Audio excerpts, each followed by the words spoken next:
అందరికీ నమస్కారం అండి. శైలజ వినిపించే కథల ఛానల్కు స్వాగతం. ఈరోజు మనం కోనే వెంకట ఆంజనేయులు గారు రచించిన బంగారు బాట అనే కథను విందాం. ఈ కథ జూలై 2011 చందమామలో ప్రచురింపబడింది. హేలాపురిలో ప్రతి ఏడు కవి సమ్మేళనాలు జరుగుతుంటాయి. మహారాజు విక్రమసేనుడు స్వయంగా కవి కూడా కావడంతో ఆ కవి సమ్మేళనాలు జనరంజకంగా సాగుతుంటాయి. కవి సమ్మేళనాలలో పాల్గొనడానికి, తిలకించడానికి ప్రజలు తండోపతండాలుగా వస్తుంటారు. ఆ ఏటి మేటి ఉత్తమ గ్రంథం రాసిన కవికి సన్మానం చేయడంతో పాటు అనేక విలువైన కానుకలు కూడా అందిస్తుంటారు. ఆ ఏడు కూడా సమ్మేళనాలు జోరుగా సాగాయి.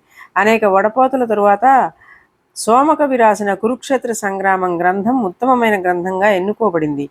ఆ గ్రంథం రచించిన సోమకవిని ఘనంగా సన్మానించి మహారాజు విక్రమసేనుడు కవిని ఏం కావాలో కోరుకోమని అన్నాడు.